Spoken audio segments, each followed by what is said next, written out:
সকাল এখন 6:30। বাবাই নিজের থেকে উঠে গেছে, উঠে পটি গেল, তারপর তাকে ফ্রেশ করালাম, গরম জল খাওয়ালাম, তারপর বাবার জন্য একটু ব্রেকফাস্ট বানাচ্ছি, ম্যাগি। কি করব বলো, আমার যে হ্যাবিট, আমি যে মার বাড়িতে এসেছি বলে 8টা-9টা পর্যন্ত ঘুমাবো তা পসিবল হয় না। কারণ কি জানো, আমাকে কি উঠিয়ে দেবে বলো? তা না, ওই যে হ্যাবিট, বাবার স্কুলে যাওয়ার পর থেকেই আমার একটা সকালে ওঠার হ্যাবিট।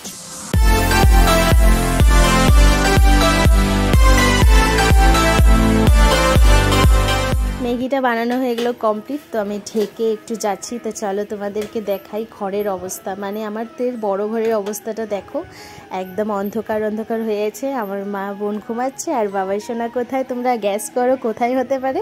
ও ছোট বিছানায় বাবার মামাইয়ের সাথে বসে বসে তার মামাইয়ের মোবাইল লুকিয়ে লুকিয়ে দেখছে।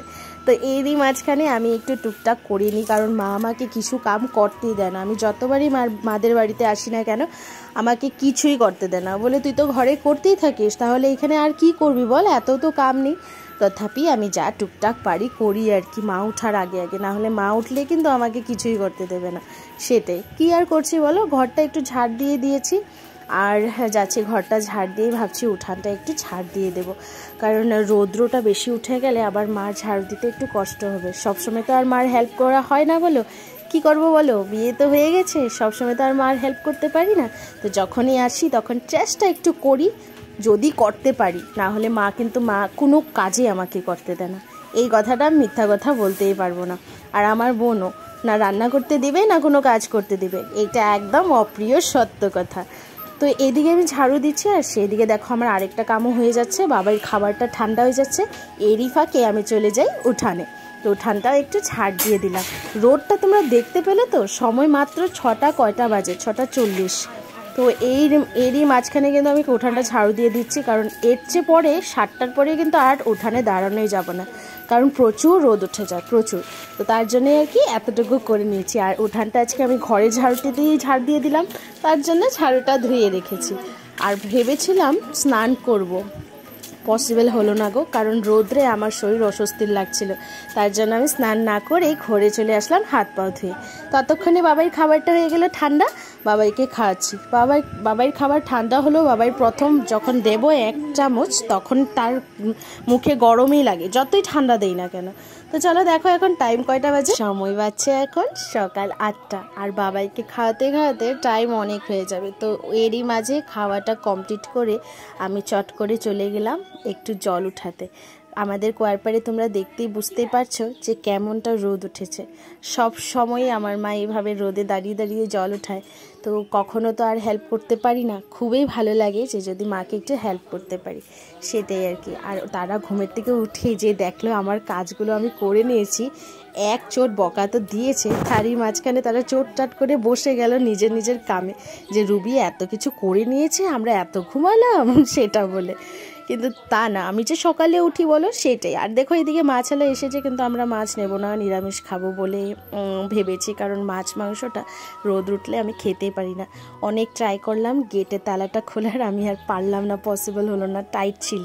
তো মাকে আবার বলেছি, মা আবার এসে তালাটা খুললো। তো চলো এইভাবেই আমার সাথে আমার ব্লগে তোমরা দেখতে থাকো আর সঙ্গে থাকো, আগে কি কি কাজ করছি সব কিছু শেয়ার করবো।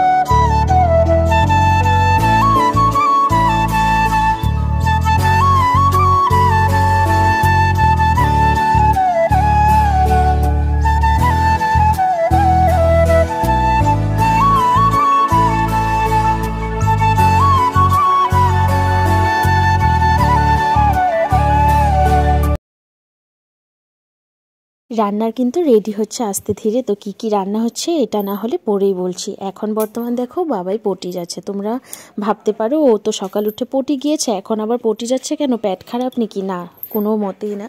তার সকালে পটি গিয়েছে, আর বড়দের পটিতেই ফার্স্ট টাইম ঢুকেছে। তো আবার পটিতে ঢুকার ইন্টারেস্ট বুঝতেই পারছো, বাচ্চাদের কি ফার্স্ট টাইম বড়দের পটিতে গেলে কি হয়। তো সেটাই আর কি নিচে ধরে ফেলেছে, মানে নিচে হাত দুটো দিয়ে ভর দিয়ে দিয়েছে, বুঝাতে পারছি কি তোমাদেরকে? সেটার জন্য আর কি ঘরে ঢুকাতে কেমন লাগছিল। আমি সাথে সাথে বোনকে বলে দিয়েছি একটু গরম জল বসাতে, গরম জল বসিয়েছে, বোন স্নান করাচ্ছে আর কি বাবাইকে। নিচে ধরে ফেলেছে, তার জন্য মনটা কেমন লাগছিল যে ঘরে ঢুকাবো। তো তাকে আবার ভালো করে বুঝিয়েছি যে তুমি বড়দের পটিতে ঢুকে এভাবে নিচে ভর দিয়ে যদি বসো, হাত দুটো দিয়ে যদি নিচে এভাবে মানে ছুঁয়ে ফেলো নিচে, তাহলে কিন্তু আবার স্নান করতে হবে, সেটাই বলা। আর বাবাইকে রোদে দাঁড়িয়ে, আমাদের এখানে কোনো প্রবলেম হয় না, রোদটা বেশি তো উঠানে, তার জন্য যত সকালেই স্নান করাও না কেন প্রবলেম হয় না। আর এদিকে বাবাইকে বলা হয়েছে তুমি সবচেয়ে ফার্স্ট আজকে তুমি স্নান করেছো, তো লাড্ডু সোনাকে তুমি ঘুম থেকে জাগিয়ে দাও।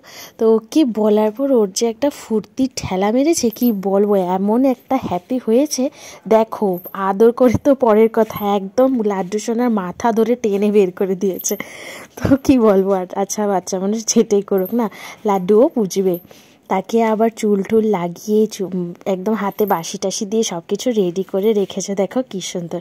চলো এদিকের তো একটা ঝলক দেখতেই পেলে। আর এখন আমরা চা নিয়ে বসেছি, আরেকজন বৌদি আসছে, তো তার জন্য চাটা বাড়ানো আর কি।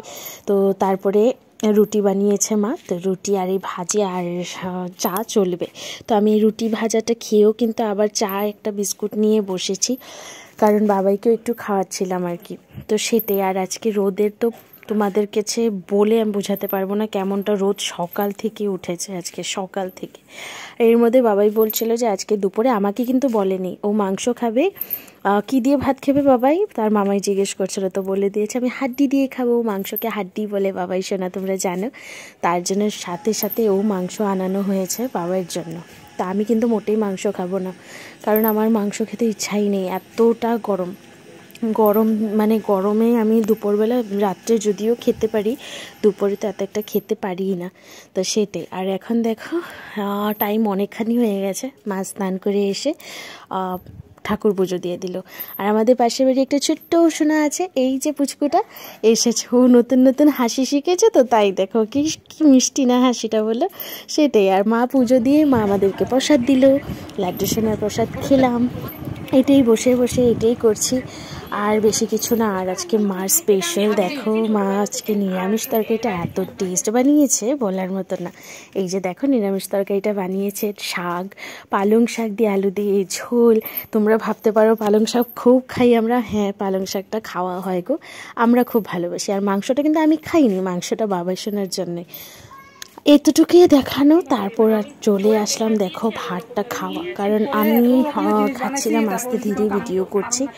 আর বাবাইকে মেডিসিন খাওয়ানো হয়েছে, ভাতটা খাওয়ানোর পর বাবাইকে মেডিসিন খাওয়ানো হয়েছে। বাবাই তো তোমরা জানো 2 মাসের কোর্স আছে, ও 2 মাস এখনও কমপ্লিট হয়নি, তার যে গুয়াহাটির মেডিসিনগুলো দিয়েছিল আর কি। আর ইনহেলারটা কন্টিনিউ করতে দিয়েছে 2 মাস, ইনহেলারটা দেওয়াচ্ছি। তারপর তার মামাই ডিউটি, তার মামাই ঘুম পাতাবে, তারপর ওকে ঘুম পাতানোর পর কিন্তু আমরা ঘুমাইনি, এই গল্প করে করে করে করে সময়গুলো কাটাচ্ছি। একজন বৌদি আসছে, তোমরা চিনতেই পারো, এই যে বৌদিটা, তো বৌদিটার সাথে কথা বলতে বলতে টাইম হয়ে গেছে। তো হয়ে গেল বিকেল, দেখো কথা বলতে বলতে কিন্তু বিকেল হয়েই পড়েছে। আর আমরা একটু রেডি হয়ে গেছি, কোথায় যাব বলো তো, কোথায় যাই? তোমরা ভাবতে পারো যে এই বৌদিটা যে এসেছে তাদের বাড়িতে কিন্তু আমি যাচ্ছি। তো বৌদিটা এসে অনেক রিকোয়েস্ট করেছিল, আমাদের বাড়িতে তুমি তো যাওই না, তুমি তো যাওই না, আমাকে স্পেশাল বলছিল। তো তার জন্য ভাবলাম তো চলো তাদের বাড়ি থেকে ঘুরে আসা হোক। তাদের বাড়িটা বেশি একটা দূর না, সামনেই আছে, মেন রোডটা পেলেই আর পেয়ে যাই। সেটাই যে দেখো পৌঁছে গেলাম, এতটুকুই ঘোরা। আমার ঘোরার বেশি একটা না যে মাদের বাড়িতে এসে এদিক ওদিক কন্টিনিউ ঘোরা, এটা আর হয় না। এই বৌদিদের বাড়িতে অনেক রিকোয়েস্টের পর আসলাম, চাটা খাওয়াও হয়ে গেছে, আবার এখন ঘরেও চলে যাচ্ছি। তো চলো এতটুকু পর্যন্তই ব্লগটাকে এন্ড করে দেওয়া যাক আজকে, আবার নেক্সট ব্লগ তো দেখতে হবে বলো। চলো তাহলে আজকে আসি, টাটা বাই বাই, সবাই ভালো থেকো, সুস্থ থেকো, আবার দেখা হবে একটা নতুন ব্লগের সাথে। ততক্ষণ সবাই একটু কমেন্ট করে বলবে যে আজকের ব্লগটা তোমাদের কেমন লেগেছে। এই ফুলগুলো কোথাকার? এই ফুলগুলো কিন্তু সেখানেরই, যাদের বাড়ির থেকে বের হয়েছি তাদের কলোনির মানুষের। তো চলো টাটা, সবাই ভালো থাকবে, সুস্থ থাকবে। আর হ্যাঁ, যারা আমার নতুন ব্লগ দেখছো আজকে ফার্স্ট, তো প্লিজ আমার চ্যানেলটাকে সাবস্ক্রাইব করে দিও। তো কেমন হয়েছে ব্লগটা সবাই কমেন্টে জানাবে। টাটা।